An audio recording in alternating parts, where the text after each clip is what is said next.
То есть кто за что должен нести ответственность. Ответственность каждый человек несет сам за себя, это в первую очередь. Ну, здесь уже, конечно, жесткое упущение, конечно, компании. Получить больше выгоды, то есть заработать. Скажем, не совсем по-дружески, да? Не надо там винить туроператоров.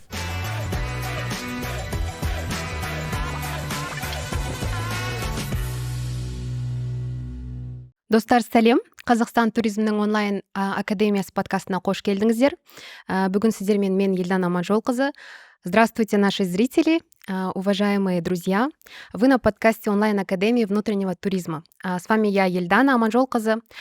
И сегодня у нас тема про организация безопасных туров, яғни қазақша қауіпсіз турларды ұйымдастыру. Біздің қонақтармен таныса кетейік. Давайте вас представлю. Антон Митин, генеральный менеджер, основатель принимающего туроператора Welcome KZ, национальный тренер Всемирной ассоциации туристских гидов. Канашев Айбат, профессиональный горный проводник, имеет первый разряд по горному туризму. Далее у нас Талгат Диас, предприниматель в сфере недвижимости, сноубордист, любитель гор и путешественник. И Нарбеков Султан, предприниматель в сфере логистики, экстремал и организатор джип-туров. Здравствуйте, как у вас дела, как настроение? Супер. Всё супер у нас. Цель сегодняшнего подкаста заключается в том, что мы хотим призвать туроператоров и самих туристов к ответственности. Да? То есть мы знаем, что многие туристы, покупая тур, они не интересуются, есть ли лицензия у туроператора, вообще будет ли составлен договор. Поэтому есть некая проблема у нас в Казахстане ответственности. То есть кто за что должен нести ответственность. И мы хотели бы в целом привести реальные кейсы. Случились вот несчастные случаи, да, летом на плато Асы, когда был звездопад, и недавно в поселке Саты. То есть я бы хотела с вами поговорить на эту тему. Вот погодные условия на плато Асы, случился овертуризм, то есть многие туроператоры, они продавали как будто бы туры для того, чтобы получить больше выгоды, то есть заработать. Смотрели на количество, а не на качество. И экология. А вообще, чья ответственность, кто должен убирать мусор за собой? За это кто отвечает? И вот кейс Саты, когда автобус перевернулся, какие мы можем уроки извлечь от этой ситуации? Ну, в первую очередь, мне кажется, нужно, во-первых, эту культуру внедрить нашим детям, вообще людям, нашим жителям, потому что ответственность каждый человек несет сам за себя, это в первую очередь. Не надо там винить туроператоров, мне кажется. Ну, туроператоры, если они раз устроили такой тур, соответственно, они должны за собой убирать. По-любому они должны это предусматривать в своих планах, я думаю, так. Ну, просто, как мне кажется, наверное, не ожидали, наверное, такого большого прилива туристов во время звездопада. И, конечно, во время организации в основном это были же джип-туры же, ну, потому что туда автобусы не проезжают, допустим, на плато Асы, если мы возьмем. И, допустим, наверное, каждый водитель, кто вот организовывал именно, должны были иметь какие-то с собой пустое место, и, во-первых, да, и пакеты, чтобы учитывать мусор, который они туда везут. То есть вы организовываете экспедиции, там, допустим, и берите с собой, да, там, вы же весь сервис предлагаете же. Также и надо с собой взять, допустим, и пакеты, чтобы собрать весь мусор. Учитывая ту ситуацию, которая произошла в Сатах, то есть, ну, конечно, здесь тоже все упирается в деньги, я так думаю, наверное, некомпетенция водителей, беспечность, все это, вот так вот получилось. Мгм. Давайте мы расскажем сначала, по-моему, не рассказали нашим зрителям, да, что вообще произошло в Сате. То есть там автобусы столкнулись, автобус перевернулся, и одна туристка, она погибла. То есть плюс я хочу сказать то, что у нас разные взгляды тут будут. То есть Антон будет говорить со стороны туроператора, Айбат со стороны горного проводника. И можно даже туроператора, потому что он как раз-таки работает в этой сфере. И Диас Султаном со стороны туристов, любителей гор, путешественников. И, возможно, у вас есть опыт, то, что вы покупали туры, либо экскурсии, да, свой личный опыт. будете рассказывать. Они Вот. будут на нас нападать, да, мы должны отвечать, защищаться. Да. Вообще хороший формат. Мне нравится. Ну, вы задали сразу много вопросов. Это достаточно комплексная тема. Я про это часто говорю. Мы в туризме работаем лет 15, и я говорю про...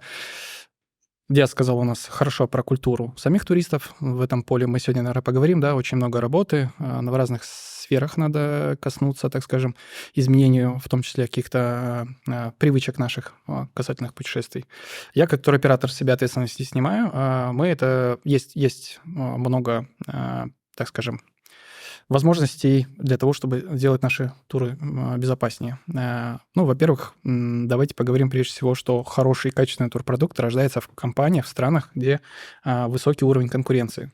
Мы часто про это говорим, но забываем часто упомянуть одно слово – добросовестная конкуренция. Вот, например, мы с ребятами вот до подкаста общались и приводили примеры, например, многих зарубежных стран с хорошим сервисом. У нас много стран, ну, тот же самый США приводился в пример, где культура, в том числе туризма и предпринимательство в туризме, она, ну, насчитывает уже там десятилетий, почти близко к веку.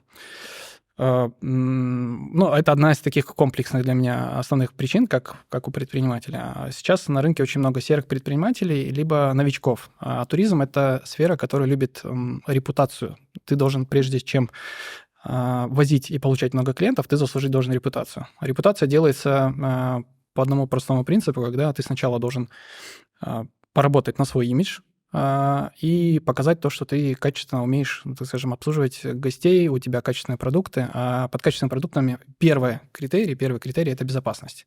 То есть, когда человек принимает решение о том, поехать куда-то, он всегда отсекает какие-то несколько факторов. Первый из них всегда по пирамиде Маслоу – это безопасность. Куда вы поедете, какая репутация туроператора, какое направление, что для этого туроператор делает.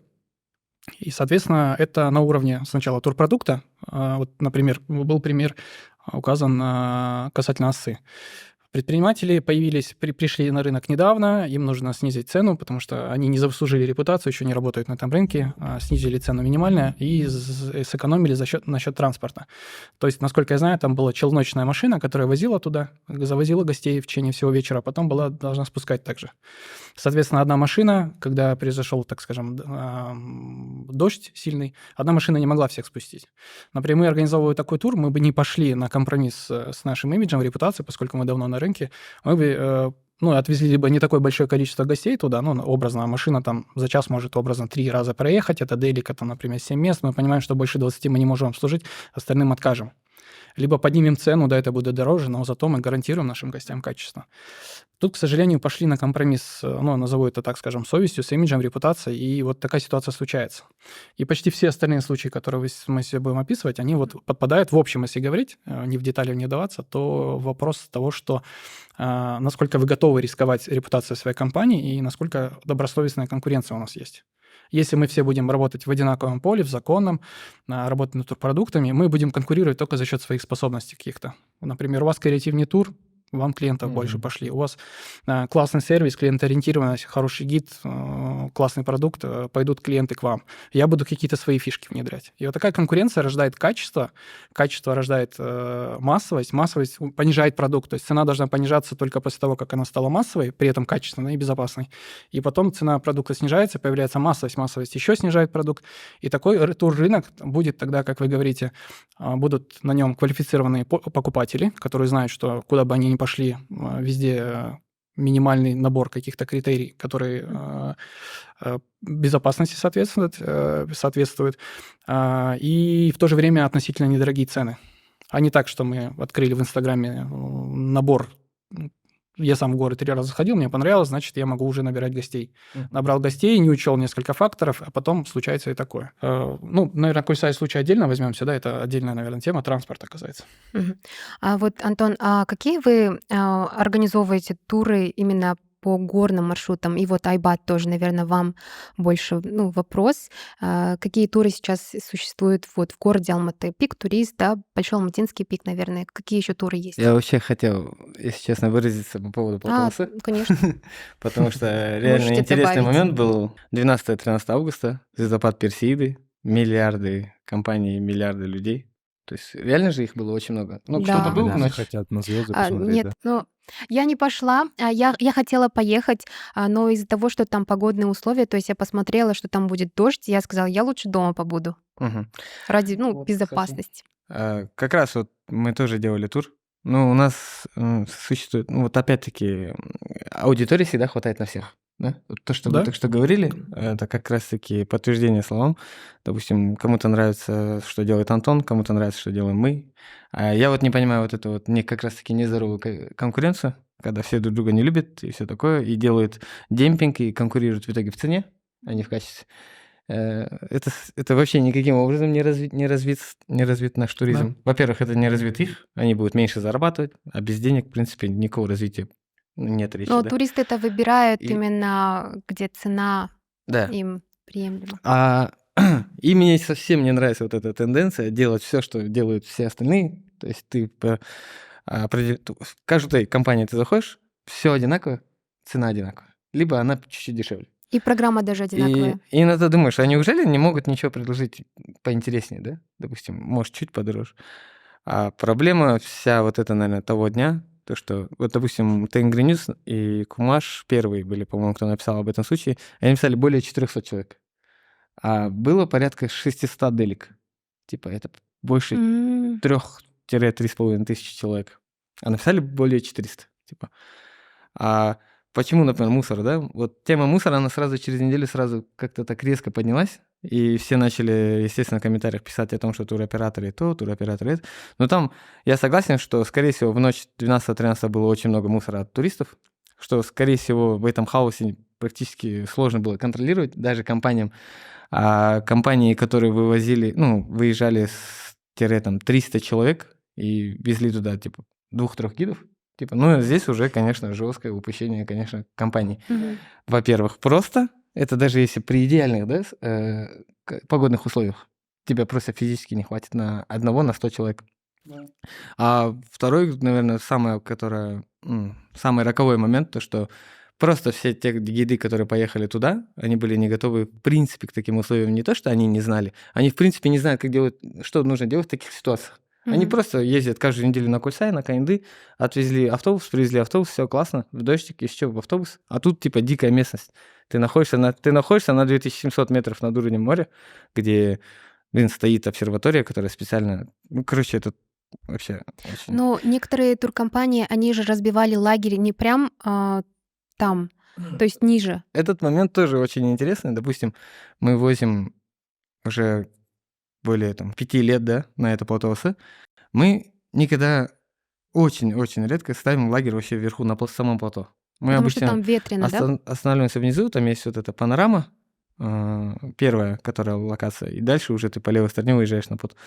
После реки есть очень много полян, где обычно, вот как мы же говорим, казахи, да, типа русские знают, где отдыхать, да, где обычно славяне как раз-таки отдыхают. А мы все едем туда, типа, наверх, за Где видом, вид за Инстаграмом, красивый. за всем этим. А по сути, весь кайф, да, всего этого в этом. Мы делаем так, допустим, мы вниз приезжаем, все вещи скидываем, оставляем своих людей, а вверх туристы уезжают к вечеру на закат, вот как раз-таки на плато Осы. Потом все видят и спускаются. А когда спускаешься, у них уже готовая палатка, готовая еда, готовый повар, все это. И ты приходишь уже в сухую палатку, в сухую столовую, кушаешь, а не возишься там, типа, со своими вещами, которые улетают по всему плато. И проблема в том, что, наверное, люди... вот то, что про машину говорили же, когда вот одна машина туда-сюда. Блин, настолько все было плохо с деликами, то, что как все принято? Все же, по сути, по-черному. То есть с деликами нет никаких договоров. Это ни для кого не секрет. Ну, может быть, у некоторых компаний есть, прям там у каких-то там Азимут, Тревела, которые работают прям нереально четко. А в основном это все обычные водители, делики, и они говорят: окей, я тебе завтра 8 делик поставлю, но 10 я тебе найти не смогу. Но он предупредил всех. А туроператоры все равно набирали. Хотя вот он уже говорит, я не смогу забрать. А он все равно набирает. Потому что люди хотят.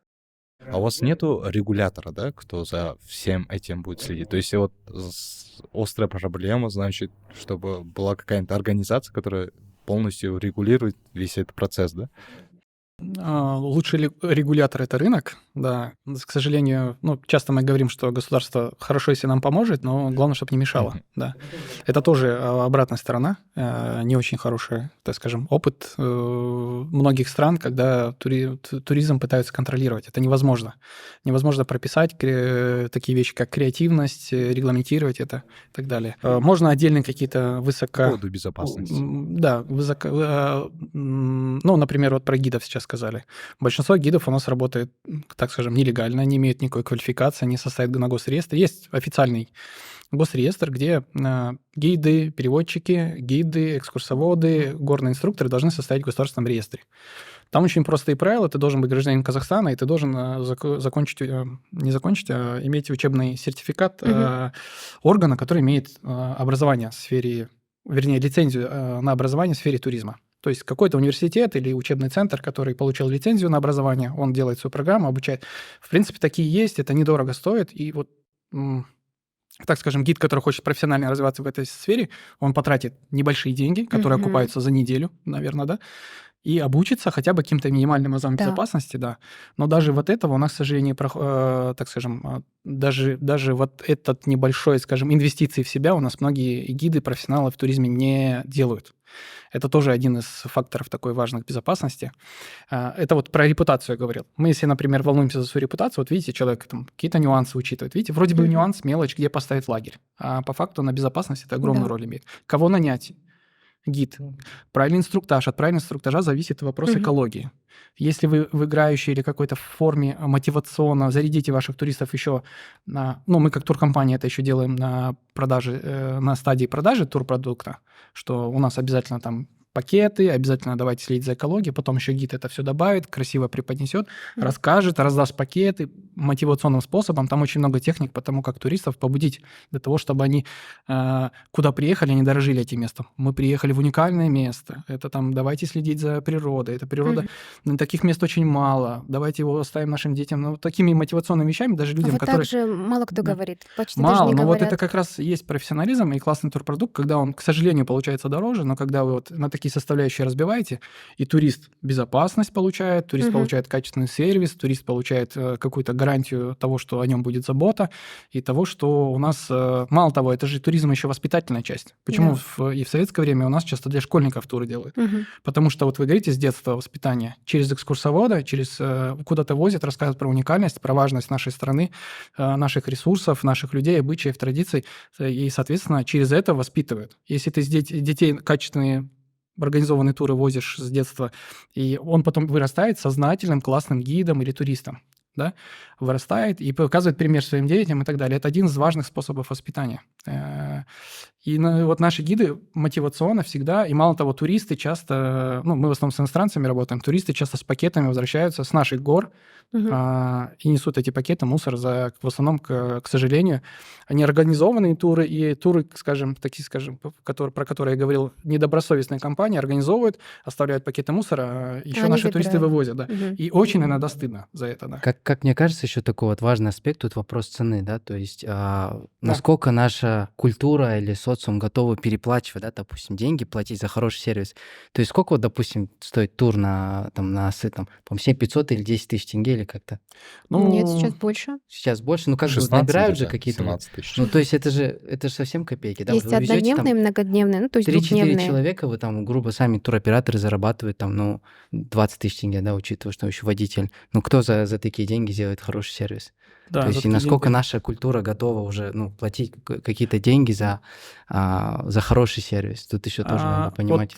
Да, я начал с этого, что если бы мы долгосрочной мыслью, так скажем, долгосрочное планирование мыслили, и вот вы заходите на рынок, и вы хотите стать серьезной компанией, вы подойдете, скажем, все, если бы мыслят, именно предприниматели таким образом, они бы сделали цену, пускай не 7500, 12, 500, полтора раза дороже.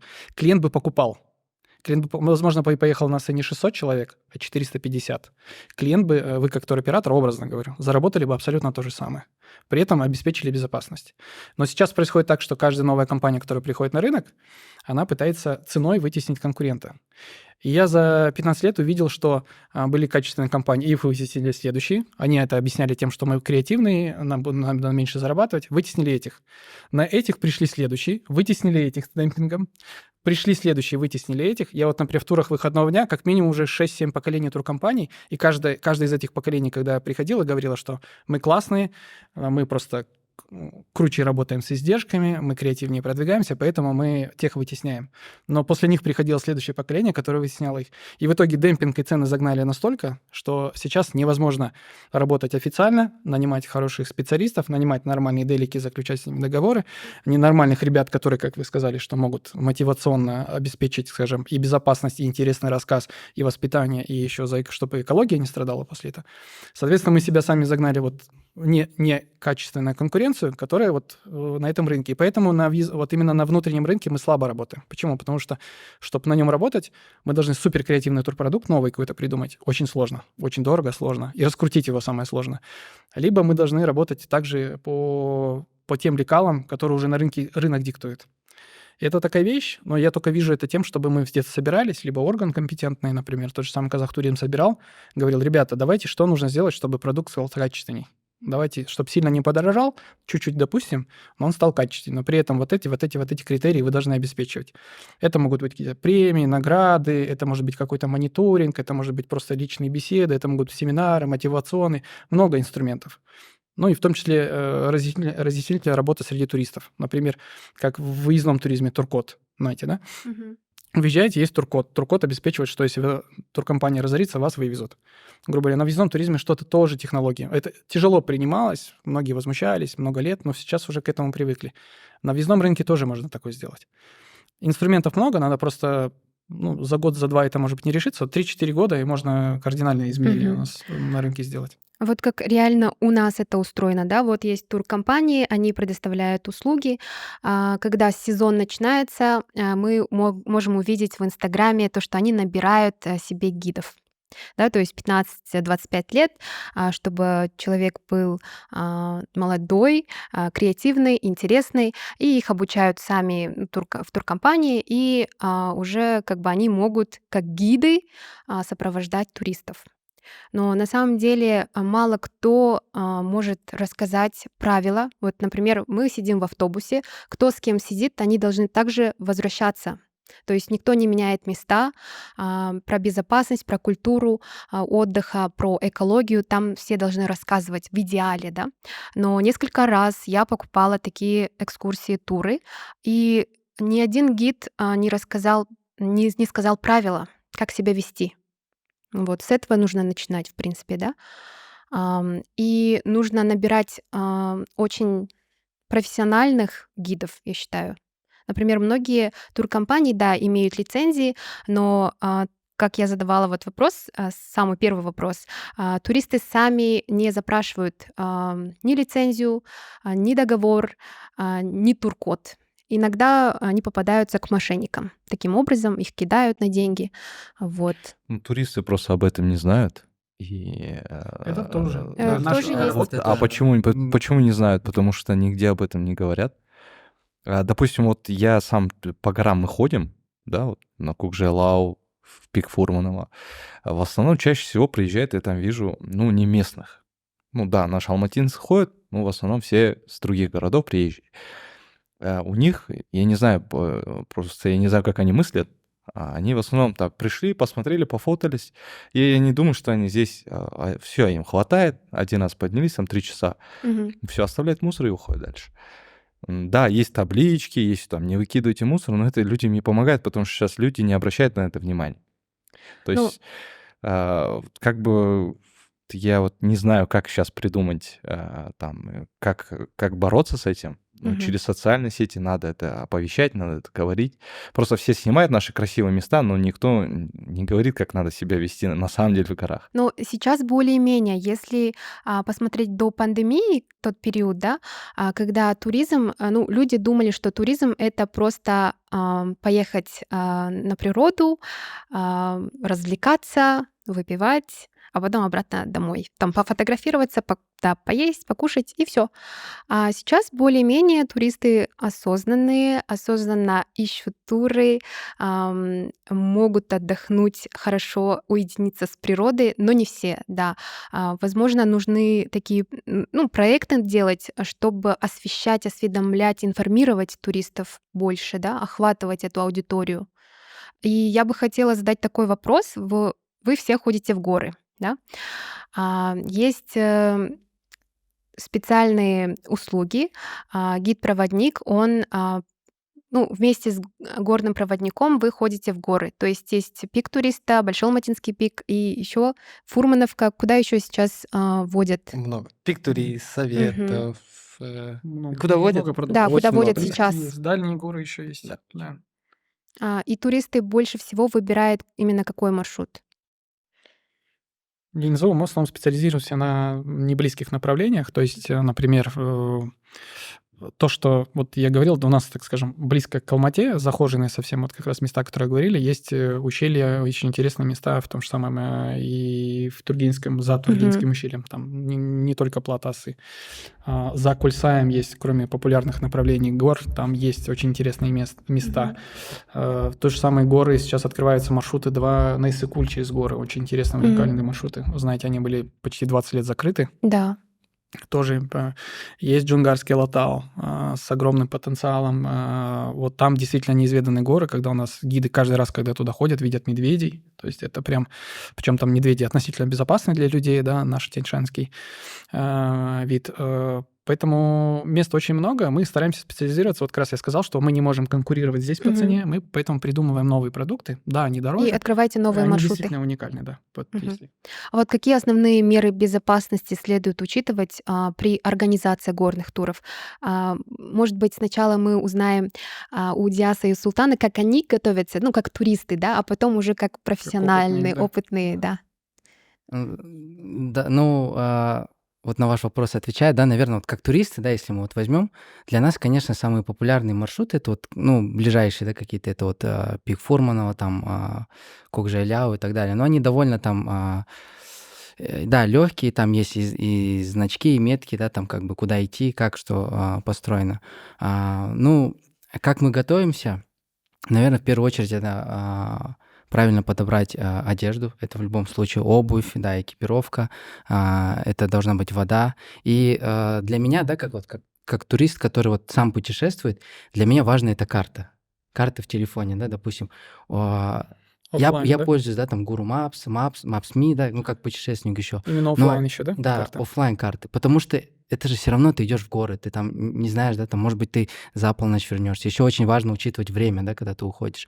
То есть я еще, к сожалению, не нашел такой карты классной, да, которая будет работать оффлайн, где видны все маршруты, где видно, куда можно там на пик подняться, где какой пик у нас, да, вот была бы вообще вот Я вот такая... видела приложение, когда ты камеру наводишь, и можно узнать сразу, то есть приложение говорит, Pickfinder. какой это пик. Пикфайндер. Pickfinder, да. Да.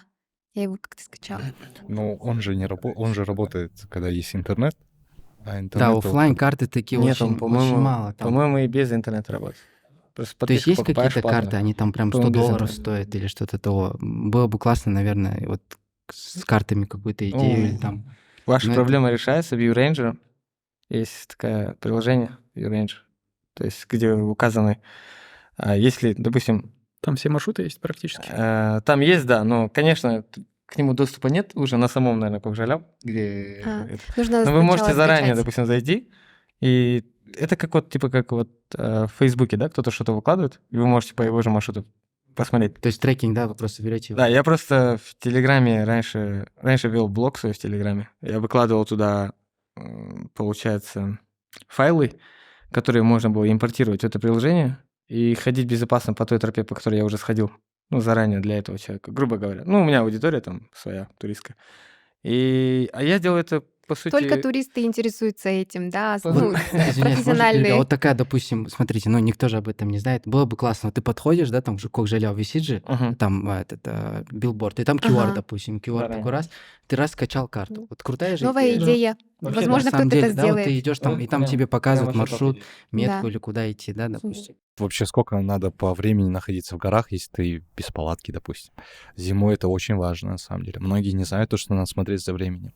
Потому что там сейчас в горах может быть плюс 5 градусов, допустим, да, днем, а ночью там минус 10, и туман.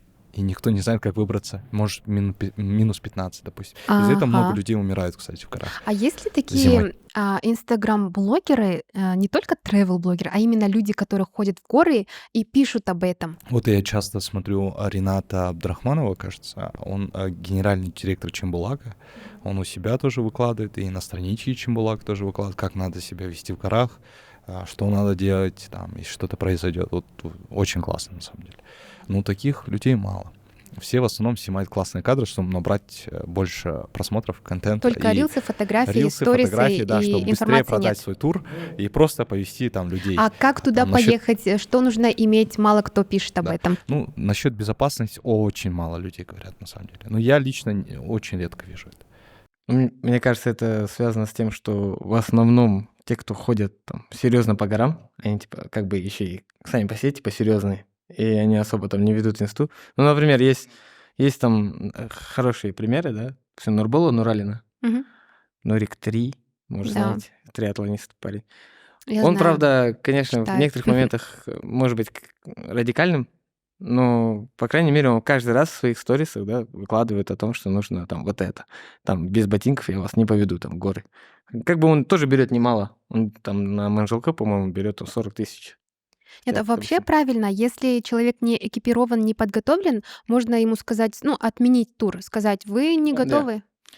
Да, ну, если так делать, то это тоже, по сути, не совсем помогает. Допустим, например, я не тот человек, который против тех, у кого нет обуви. Допустим, у тебя нет обуви трекинговой, ты прилетел с Астаны, но он говорит, я хочу в горы. Я ему не скажу, типа, нет, ты не пойдешь в горы. Я его свожу, ну, например, на Кокжаляу.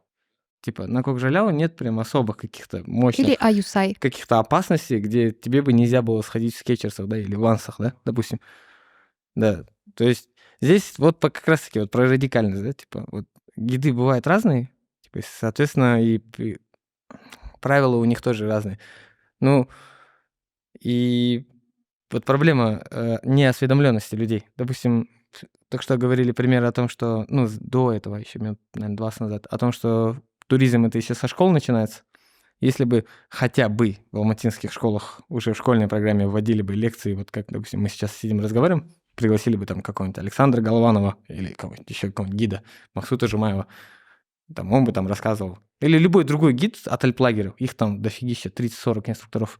Любого другого гида, который мог бы детям или кому-нибудь что-нибудь рассказать, я не знаю, или записанное видео, как вот сейчас мы делаем. Ну, сейчас вот, допустим, тот же Ренат, который гендиректор Чембулак, он открыл детский лагерь напротив канатной дороги на Медео. Это тоже, они тоже там объясняют. Это классно. Ну, еще хотелось бы добавить, в наших горах, ладно, Кокжайлау, Пикфун — это известные горы. Да, большой рахмет Айдыну Рахимбаеву, то, что он выделил там бюджет, что сейчас знаки поставил там, все классно. Но есть очень много мест, где нету знаков. Хотя много людей туда ходит. Это тоже надо учесть, мне кажется. Ну, я бы хотела добавить, на самом деле еще есть лектории в аюсай, да, в визит-центрах, они организовывают лектории для тех, кто хочет. Но, возможно, из-за того, что многие сами же не интересуются, не ищут информацию самостоятельно, они не знают. Из-за того, что мы учились в туризме, работаем в туризме, мы сами интересуемся, подписываемся, читаем и тоже своему окружению это говорим. Так как вот Махсут Жумаев, Александр Голованов, эти все имена нам известны, потому что Махсута Жумаева как лектора звали к нам в университет, так как мы учились на кафедре туризма. А с Александром Головановым вообще я познакомилась на выставке в Москве. Потом я была на курсах эко-журналистики Туранга Групп Александр Гужавин и Медиа Альянс Арманджан Байтас вместе они организовывали во время пандемии. Один день мы ходили в медиакафе, один день в Аюсай, когда еще только визит-центр они строили. И там был базовый лагерь. Тогда тоже Александр Голованов был тренером. Павел Майорский, да? Майоров. Вот, все горные гиды. Хотя у нас нет такой должности горный гид, но на самом деле мы сами уже называем именно тех гидов, которые водят горы, горными гидами. Вот. Вы хотели Горный добавить? инструктор, да. Горный Ну, инструктор. туристов можно разделить на две составляющие. Те, кто организованно путешествует через туроператоров, мы говорили, да, тут какие инструменты, популяризация, может быть, через государственные органы, сами компании на сайте, на своих страничках должны как-то писать и говорить, что, например, у нас есть раздел FAQ, да, который говорит, что, что сделать, чтобы защитить себя, пойти в безопасный тур, что сделать, чтобы защитить свои деньги, да, от мошенничества. И объясняется, почему нам можно доверять или нельзя, там есть лицензия, вся информация. Какие-то такие вещи мы, как туроператоры, тоже должны делать. Ну и, соответственно, самостоятельные туристы. На самом деле много делается, появились визит-центры во многих наших популярных ущельях, направлениях, есть, так скажем, меценаты, вы сегодня назвали многих, и Александра Гужавина, и господина Байтасова, который очень много денег вкладывает в, так скажем, развитие инфраструктуры наших горных маршрутов. Это классно, да. Но, соответственно, все невозможно, тем более Казахстан, все видели карту, знают, невозможно все это обжить. Есть тем более маршруты и направления, где, наоборот, это не нужно, куда человек приезжает за дикостью, так скажем, за дикой природой, нетронутой. Там, соответственно, надо популяризацию. Если иностранные гости к нам приезжают, они, как правило, очень подготовлены. Для местных самостоятельных надо вести блоги, рассказывать. Я бы, может быть, на входе в ущелье, на экопостах, как правило, либо еще что-то обязательно бы, так скажем, правилам въезда, если он идет в трекинг, чтобы он ознакомился, подписал несколько основных каких-то критериев, скачал приложение, знал, например, о погоде. Я уверен, что в том числе на ОСЫ была проблема в том, что вот вы сразу, видно, опытный человек, вы посмотрели погоду и отказались. А большинство как мыслят? Тур на ОСЫ, прикольно. И погоду даже не посмотрели. Туроператор же Я продает. каждый день даже по утрам смотрю, чтобы выйти на улицу, смотрю погоду, Но брать с собой это у вас зонтик привычка или со Астаны осталась, поэтому... нет, я думаю, в целом у туристов такая привычка, потому что мы Я каждое пошутил. воскресенье ходили в горы, и нужно было с утра мы писали в 6 утра, сегодня погода не очень, значит, отмена. То есть Согласен. У нас в Алмате же туроператоры часто этим- погода же меняется. переменчивая. У нас да. очень переменчиво. Сейчас Ну может вот. солнце светить, через 20 минут дождь или снег пойти, допустим. Вот, это надо узнать тоже эту учесть. погоду очень сложно. Да. Я кто знаю, так скажем, горными походами, турами увлекается, это целое тоже искусство и карт, и приложения, которые могут показать погоду в нужной локации. Потому что если посмотрите Алмату, там может быть солнечно плюс 30, а в горах может быть, куда-то, если вы подальше идете, там да и снежок даже идти.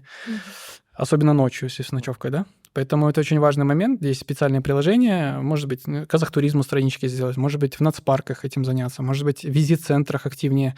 Визит-центры и так этим занимаются. И вот, почему вот вы Рената называли, Чембулак, почему он этим занимается? Потому что это их бизнес. Они пытаются популяризировать направление, развивать наших туристов. В том числе у них есть визит-центр, и еще почему вот они развивают и Чимба, да, по-моему, или, честно, по-другому называется их детский лагерь. Тоже направление для того, чтобы подготовить будущих профессиональных туристов. И еще, мало того, у них классная фишка есть, мало кто, может быть, задумался, что они бесплатно детям делают скипас. Да. То есть скипас, когда пенсионерам и детям. Пенсионеры возят детей, дети, катаясь с малых лет, это их клиент на всю У них оставшуюся есть, жизнь. кажется, школы. Сознательно. То есть у нас, я не знаю, какие именно школы, там дети могут записаться на обучение по горным лыжам, на лыжах покататься там, летом пойти в горы, там, допустим, в лагере там побыть. Там многие вещи вообще бесплатные. Да, То обычные есть школы, вроде бы, да. родителям только надо, грубо говоря, экипировку купить ребенку, и вообще здорово, на самом деле, классная практика. И вот так, на самом деле, делается много. У нас очень сильно туризм меняется. Я как человек, который начинал, там, не знаю, в каких-то годах, не знаю, каких уже не вспомню, и говорил, что я занимаюсь внутренним въездным туризмом, многие все равно упорно спрашивали, почем Турция. Я им говорил, нет, мы занимаемся Казахстаном, туры по Казахстану. Они говорят, по Казахстану, и на меня смотрели, знаете, пытались читать, не понимали. У нас есть что смотреть, к нам приезжают. Вот реально, 9 из 10 вот такие вопросы задавали. И сейчас что? Сейчас. Да, они спрашивают, а что у нас есть? А вообще у нас туризм Да. развивается? А что вы развиваете? Да, вот, ну, то есть это до сих пор такие вопросы. И про то же самое Чарын, ну, ладно, Чимбулак, может быть, давно знали, но Мидео, да, знали, но про Чарын практически никто не знал. Сейчас это массовое направление. Кульсай практически никто не знал, массовое направление. Мангистау, да никто не Алтын-Эмель, знал. Алтын-Эмель, никто эти места не знал. Скоро Джунгария будет массовым направлением. Тусколь, Скоро- Текес. Тусколь, Тикес, много очень всего. У нас очень много гор, куда вот ты по трассе ездишь, налево свернул, там все. Да, вот Коксу даже. Причем это Да. только мы, там, Алматинская область, там у нас очень много. Алматинская область, Алтай, потенциал гигантский. Ну, можно долго говорить про это. Продуктов много, мы меняемся потихоньку. Надо просто каждому на своей позиции делать больше. Ну, плюс, соответственно, вот Казахтуризму классная идея по поводу маршрутов. Например, человек идет в такое ущелье, и там, например, карты или трекинги, вот, например, люди-энтузиасты именно по этим направлениям. И вот ты едешь в какое-нибудь, не знаю, там, более далекое направление, там, образно, опять же, в Джунгарию затрону. По Джунгарии все, что есть, какая-то подборка, да? В приложении рекомендуем использовать такие-то, такие-то для погоды, такие-то для этого. Обязательно учтите, что там такие туры, там предусмотрена ночевка и классное оборудование. Там одеваться лучше там многослойно на случай перепадов там, до 20 градусов. Какие-то вот такие вещи элементарные. Ну, и на экопостах. На экопостах я бы прям А вот вы говорили спрашивал. про иностранных туристов, то, что они подготовленные приезжают. На самом деле они еще и заранее покупают эти туры. А у нас любят туристы. А на завтра что есть? На этих выходных нам нужны места. Через час хочу ехать. Да. Вот так. А можно вот, чтобы на полдня? Или, например, утром пишут, а есть туры, например, вот с 12 до 4. То есть, многие же туры однодневные, они на целый день, то есть нужно выезжать с 6 утра и так до ночи. То есть, а многодневные, то есть с ночевкой. И вот осознанный туризм все еще нужно, да, информировать народ. Но я бы хотела, вот нас же будут смотреть зрители, давайте расскажем, как нужно готовиться к походам, к восхождениям, либо просто даже, чтобы сходить на Горельник или на Гукжейляу, или просто на Медео. Так как удача любит подготовку, нужно готовиться. Ну, и вы можете дополнять друг друга. Вот смотреть на погоду, да, трекинговая обувь, там, не знаю, или хотя бы удобная обувь, не кеды.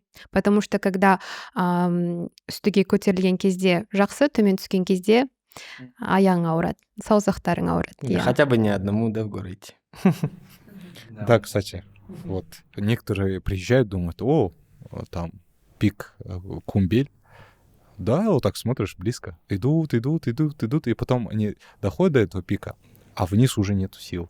Там упал, и ногу сломал, допустим, и все. И там человек... Если там много еще случаев неправильная обувь, то все Да. там саусақтары қарайып кетеді. Да, очень Это частые травмы, да. частые травмы, да. Но у нас еще ментальность, и вот часто пренебрежительные вот эти вещи случаются с алматинцами. Почему? Потому что мы живем в горах, возле гор, правильно сказать. Мы живем возле гор.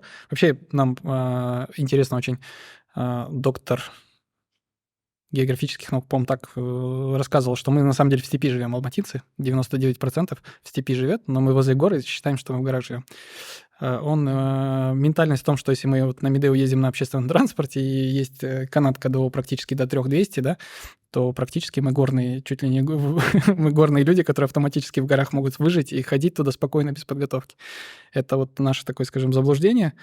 Поэтому вот надо тоже чаще про это говорить. Опять же, все приходим к Ну вот если брать популяризации. Ильяны, ну первое, наверное, это, конечно, обувь, если брать, да, вот что вот именно по экипировке, да, по одежда, да, как бы если вы идете именно... Слойно одеваться. Да, как бы если это, допустим, маршрут там по асфальту, да, допустим, там вы идете пешком до Горельника, да, по асфальту, да, скажем, там, конечно, желательно хотя бы с собой взять ветровку какую-то, да, чтобы кофту, потому что у нас погода очень сильно меняется. А если это идет какой-то маршрут уже, где, ну, по природе, уже без асфальта, желательно уже по-любому это одевать штаны, одевать хорошую обувь, потому что там трава, там будет царапать ноги, запасные носки, как мне кажется, тоже это надо очень, ну, рюкзак обязательно, в рюкзак надо будет положить это дождевик, это самое обязательное, как по мне. Сухой паёк. Да, Медикаменты. паёк с собой, да, там какие-то Да, лекарства медикаменты. первой Мгм. необходимости, Головной убор. Да, головной убор и там, может быть, термо какие-то, если вот по возможности. Вот, может быть, Айбат добавишь Да, свое. мне вообще кажется, что человек, который выходит в горы, допустим, завтра, воскресенье, он захотел на однодневный Пойти по горам мне погулять. вообще кажется, что он должен уже себе установку дать, то, что он там застрянет. Типа, допустим, если я там застряну, что я буду Плохими, делать? да. Вот честно скажу, многие в горы ходят, они думают, о, я сейчас классно рил Вот. сниму, А тут нормально а тут все будет. получается, Красиво если оденусь. бы- Да. И самое главное, они там наденут какую-нибудь супер красивую одежду, которая вообще не практична в горах. Да, для горельника окей, но для гор точно нет. Я не Хорошее знаю. предложение было. Е- Человек если бы- перед каждым ущельем большой баннер поставить и написать: ты обязательно застрянешь. Если бы каждый человек готовился бы на то, что он, скорее всего, останется в темное время суток, что, скорее всего, он бы уже логически подумал, надо взять там фонарик, да, чтобы если я в руке же не буду идти одной рукой, там у меня палка. По-другому нам То может есть- типа то есть- подготовиться на все случаи жизни. Нет, То мне есть кажется, наши, налобный они фонарик. будут думать, да, ты чё? Нет, есть Я конкретный, не застряну есть точно. конкретный перечень, допустим, да, конкретных вещей, которые тебе нужно брать. Я могу, в принципе, их сейчас всех перечислить. Это там личная аптечка, да, тебе нужно обязательно фонарик, желательно взять с собой там за 800 тенге, или сколько он сейчас стоит, 2000 тенге, спасательное одеяло, которое одна сторона серая, другая золотая, допустим. Из нее можно сделать палатку, из нее можно, то есть человека, то есть который уже замерз, то есть его золотистой стороной накрываешь, и то есть его ноги там греются. Можно спасти жизнь, грубо говоря. И ты берешь там Оно стоит недорого, компас, да? конечно, такие вещи это глупо. Ну, не глупо, но им надо уметь пользоваться. Ну, допустим, даже банально, да, в 21 веке в нашем, сейчас про рилсы пошла тема, да, банально возьми с собой powerbank, например, да. И еще многие, допустим, проблемы вот этих двух парней, которые погибли, да, скорее всего, я так думаю, они не знали, наверное, что, допустим, 112 или 109 работает без интернета. Может, оповестим, значит, Вот, что допустим, вот умерли, да. да. Каждый человек должен знать, что без интернета работает служба спасательная. То есть ты можешь позвонить, даже где нет связи. Я об этом сам, грубо говоря, узнал там 3 года назад, хотя ходил там в горы уже столько-то лет. Вот. Поэтому вот неосведомленность людей – это, наверное, самая большая проблема. Надо решать именно что-то с этим. Да. Потому И- что я не скажу, что нет информации. Вот, допустим, есть же тема, когда говорят, вот у нас нет вот это, мы не можем это сделать. То есть, а у нас есть. У нас там когда-то пыталась Туранга Групп, да, запускали, как Тамыр назывался, школа, да. Они там, допустим, запустили школу, но их никто не поддержал, по сути. Там только Гужавин, наверное, за счет своих средств какое-то время пытался, потом его это заколебало. Он говорит, я не буду больше все это Кстати, сносить. их первый Потому что- лагерь, вот как раз-таки Туранга Групп и Арманжан Байтасов, экожурналистика, проходила на их лагере. То есть в их Мгм. лагере возле Аюсай. Там Асель Исанова как раз Кстати, я вот тоже очень как рад тренер. просто людям объяснить перед тем, как ты пойдешь в горы, посмотри YouTube. Или социальные сети. Или интернет есть, да? Интернет. Просто Ну, прогугли. Как мне кажется, мы здесь возвращаемся, вот как Антон говорил, что вот перед, да, вот, допустим, треком, куда ты идешь, классно, там висит билборд, там обязательно, что у тебя должно быть с собой, там, допустим, как я говорил, может быть, QR с треками, да, Мгм. потому что вот вы даже до этого рассказывали, я, допустим, не знал об этом, хотя я сам, да, там в туризме там тоже как бы и туда ездил, но я не знал, да, как обычному человеку об этом узнать, да, который в рилсах там или в Инстаграме выходит, там, я не знаю, там, бизнес или что-то еще, это же только вот, допустим, у специализированного круга людей. Может Здесь быть, вот еще там про опять- негативный опыт тоже рассказывать, про несчастные случаи. То есть важность поднимается. То же самое Да. Кулжаляу, когда люди там погибают. Вроде бы это кажется задний двор. Программу какую-нибудь придумать. Классно, вот у всех, у многих есть часы электронные, да, допустим, чтобы им уведомление просто приходило то, что вот уже время, типа закат, сейчас температура падает, типа обратно спускайтесь. Типа. МЧС рассылки делает. Это вот они это считают, что СМС, что дождь будет, еще что-то. А вот можно до негативных моментов мы подытожим, да, то есть мы не закончили, нужно вот экипировка, одежда, погодные условия смотреть, но самое главное, нужно сказать, кто дома остался, куда вы именно идете. То есть какой маршрут у вас. Допустим, завтра я иду на пик Фурмановка. Я должна, если я живу с родителями, то сказать родителям, завтра я иду на Фурмановку, вернусь к 4 или к 5 буду в городе, чтобы они знали и чтобы они меня искали. Предупредить родных. Предупредить да. родных, да. Ну, самое главное. Айбат, может, расскажешь? Там же есть определенные правила, что можно Да. в МЧС, горный клуб гидов, по-моему, сообщать, выходить на связь каждые 2 часа. Там Да, есть определенные можно критерии. сообщить, допустим, к МЧСу, да, свой маршрутный лист Мгм. дать. Ну, допустим, это делается в основном в каких-то экспедициях или каких-нибудь восхождениях категорийных. Э, Вообще, я возвращаюсь, соглашусь со словами Антона, что многое, что сейчас на данный момент кажется невозможным. Потому что невозможно контролировать вот это вот количество людей. То есть, если только вот... Ну, то есть нам же, получается, у нас проблема какая? Человек должен просто знать. Ну Правильно? да, просто не осведомлен. Да, он просто не знает все. Так же и я, естественно, да, я вот возьму камеру любую, да, завтра буду снимать, но я не фотограф, что, типа, я тоже не знаю, как снимать, что взять, может, мне нужно было подставку взять, что-то такое. И проблема вот осведомленности, а мне кажется, допустим, Казахтуризм, Казахтуризм занимается рекламой, да, грубо говоря, Казахстана. А, допустим, Visit Алматы, да, они занимаются там, вот, они делали вот эти, как его, указатели, все такое. Но указатели, допустим, был момент, когда я писал пост большой, но мне так и никто не ответил.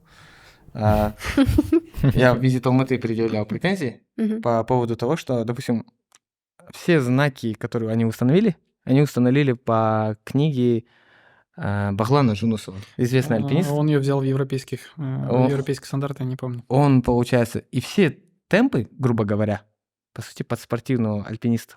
И я вот приезжаю частенько бываю там на космостанции. На космостанцию поднялись, высота 3330 метров. Уже как бы на 2500 выше, чем в Алмате. И ты приезжаешь, и там написано «Пик турист». 2 часа 10 минут. И ты такой, так, за 2 часа поднимусь, за час спущусь, 3 часа примерно. Ты обычный человек, который приехал в кроссовках рыбаковских. И ты такой думаешь, за 3 часа туда спущусь. И такой, ладно. А по факту уходит 6 часов. Ну, а человек, скорее всего, останется там. Потому что он не переехал, наверное, туда в 6 утра, а приехал, скорее всего, в 2 часа дня. Такой думает, до вечера я успею. И вот проблема, допустим, в этом. Да. И как раз-таки, я думаю, Visit Алматы, вот, наверное, должны заниматься такими вещами, которые мы сейчас говорим. Вот QR, допустим, да? Вот он стоит, поставил свою рамку вот эту. Пусть она вся будет окрашена в Visit Алматы, но пусть она будет полезна. Типа... А вот есть бюро туризма города Алматы, есть визит-центры. Они вместе сообща работают? Это Вы сложный вопрос. знаете? Это сложный вопрос. Мне сложилось впечатление, что не очень. Казахтуризм. Мне кажется, что Visit они все Алматы, вот и отдельно-отдельно все, работают. да. Потому что даже вы на выставку можете поехать, есть стенд Казахтуризм, грубо говоря, есть стенд Алматинская область, стенд Алматы. Они еще и конкурируют и обижаются иногда на друг друга, к сожалению. То есть и по маркетингу немножко распаленно, говорю, занимается. Более-менее вопросами безопасности у нас Алматы, Visit Алматы занимается, но тоже до этого так сильно прям руки не доходят, а на общенациональном уровне больше считается алматинской проблемой. Чтобы там НК Казахтуризм, ну вот подкаст мы делаем, да? Я вспомнил, была ситуация, то что слышал, многие люди умирают в горах, особенно Чумалаки, из-за давления. То есть они просто берут, у них там голова начала кружиться, они аспирин или анальгин выпили, и все. И у них сердце останавливается на 3000, и все, умирает человек. Я даже видел, как один лыжник просто докатился до самого низа и просто упал, и все. И у него сердце остановилось. На самом деле, даже вот смотрите, Алматы — огромный город, да? Кто живет ниже, и они постоянно там живут и не выходят чуть-чуть выше, к горам ближе, то у них давление обычно, да, поднимается. Да. И просто они, видите, они не понимают то, что надо спуститься вниз, хотя бы на 1000 метров, чтобы легче стало. Нет, многие дальше продолжают идти. Вот это тоже бы людям сказать, чтобы за своим здоровьем следили и понимали. Потому что это ответственность уже у человека, у самого. Ну, вот это тоже одна из техник гида, который ездит, организованные туры. Они еще не поднимаясь, скажем, на 700 метрах уже мониторят здоровье людей. Плюс мы берем информацию о здоровье людей для того, чтобы отслеживать состояние. Например, мы находимся в среднем на 700, потом уже 1700 — это Медео, далее мы отслеживаем, да, вопрос. Плюс как маршрут строить. в горных турах, восхождениях профессиональных, там вообще это прям целая научная техника, да, так скажем, как правильную адаптацию провести. Но в город мы тоже забываем. К нам приехал человек со Астаны или, например, вообще с Мангистау, представляете, да, у них минус 100 метров, там, ну, ниже уровня моря, и уже 700 метров для них это уже для многих стресс, особенно если человек в возрасте, либо гипертонические какие-то проблемы. Потом мы его на 1700 в этот же день поднимаем. Он только сегодня прилетел, представляете? Потом сразу его на 3200 на всех канатках. У него там голова, наверное, гудит. Поэтому тут тоже правильно, как выстроить подъем, этапность. На второй день это уже будет не так сложно. И, соответственно, иметь определенные препараты, интересоваться и мониторить. В случае чего сразу обратно спускают, ну, когда у человека проблемы начинаются. Ну, это вот, в принципе, все можно регулировать на самом деле при правильном подходе. Контролировать. И это тоже правильно. Допустим, вы с Ахтау, да? Вы пишете ему, вот я хочу к вам приехать, так-то, так-то. Ну, например, по прилету, допустим, многие альпинисты, да, знают, кто был в других странах или немножко по-другому. Помимо акклиматизации высотной, тебе нужно еще пройти климатическую акклиматизацию. Допустим, в Непале, да, допустим, на Эвересте на самом деле ходить намного легче, чем у нас, потому что они ближе к экватору. Типа. То есть, допустим, там есть какие-то вещи, я прямо сейчас точно не могу объяснить, как по-медицински это связано, но, допустим, им там легче ходить. Допустим, мы когда там на Эльбрус, допустим, собираемся на восхождение, ты прилетаешь, тебе нужно все-таки климатическую акклиматизацию тоже желательно пройти. Ну, допустим, мы там игнорируем ее, там идем сразу, потому что мы там вчера только здесь на пике Советова на 4300 ночевали, допустим. Но помимо вот, мне кажется, проблема вот именно смерти, это именно из-за климатической плюс еще типа высотная акклиматизация. Плюс после самолета стресс Да. организм определенный Тут то, что вот сказал Антон до этого, то, что вот с Мангистау с минус 100, да, высота. Но помимо этого у него же еще климат другой по сравнению с Алматой. Мне кажется, вот поэтому до этого, когда был разговор о том, что алматинцам просто завидуют, потому что им сложно здесь находиться. У них там Плюс 25 жара. пару дней уже не могут находиться, да, и уезжают. Влияет же все-таки. Мысалы, мен бірінші курста оқыған кезде бізде айбат біледі, иә, туризм кафедрасында бірінші курста тауға жорық болады. Яғни Батаннан Іле Алатау национальный парк, иә, ұлттық парктен бастап Көлсайға дейін 2 апта жаяу жүреді. Бірақ та Батанда акклиматизация үшін адамдар қонады. Сосын радиальный тур жасайды. Дегенмен сол акклиматизация кезеңінде 3-ші күні менде де горняшка болды. Яғни менің кәдімгідей басым айналды, ішім ауырды. Сонымен мені қайтарып жіберді. Яғни мен жаяу 2 апта тау жорығына барған жоқпын. Яғни сондай сәттерді де адамдар қарау керек та. Егер де денсаулығың жақсы болмай тұрса, адамдарды қайтарып жібереді. Яғни тауға жорыққа шыққанның өзінде 5-ші күн болсын, 6-ші күн болсын, егер де адамның жүрегі ауыра бастаса, басы айнала бастаса, бізді студенттерді төмен шығарып салатын. Қаншама адамдар бізде сосын практиканы университетте өтті. Яғни 7-ші күн, 8-ші күн қайтып кеткендер болды. Крайний вопрос про взаимодействие с населением. Важность. Мне кажется, это чуть ли не прям вообще самое лучшее, что может быть у гида, да, там хорошие отношения с местными, потому что есть, допустим, очень много случаев в том же самом Саты, когда гидов, приезжих из Алматы, били местные люди. Допустим, были такие случаи, когда очень сильно их били. Да, это моя территория, типа. И причины могут быть совершенно разные. Допустим, либо он просто ему не понравился, либо то. Но, скажем, плюсы, да, типа, в плане мы же сегодня все-таки о безопасности. Допустим, если у вас там машина застряла, как бы это Антон говорил, трактор может приехать в место. Я думал, вы про плюсы того, что били, я думал. Нет, но на самом деле я тоже про это слышала, потому что сначала, когда только туризм начал развиваться, и туристы же приезжают в эту местность, а эти люди, это их земля, и они очень не то что Намус. я ревностно относятся, это моя земля, чё я, типа, наехали, да, то есть, грубо говоря. Сейчас они поняли, что на туристах можно зарабатывать, что можно свои услуги представлять, да. Там кімнің аты бар, жылқысы бар, 3 000 теңгеге жылқымен жүрсеңіздер болады деген сияқты. Сол секілді, мысалы, адамдар жүре келе үйренеді. Бірақ та шынымен Айбат айтып жатыр, өте олармен жақсы қарым-қатынаста болу керек әр гид, ал гид болмаса тәуелсіз турист, самостоятельный турист, когда он путешествует, если он заобщается хорошо с местным населением, то они могут ему помочь. Потому что в Казахстане у нас, да, мы гостеприимная страна, они даже могут, как Кудай Конак, сказать: пожалуйста, ночуй у меня, я тебе помогу, вот тебе еда. Или подскажут те места, которые обычно никто не знает, допустим. Да.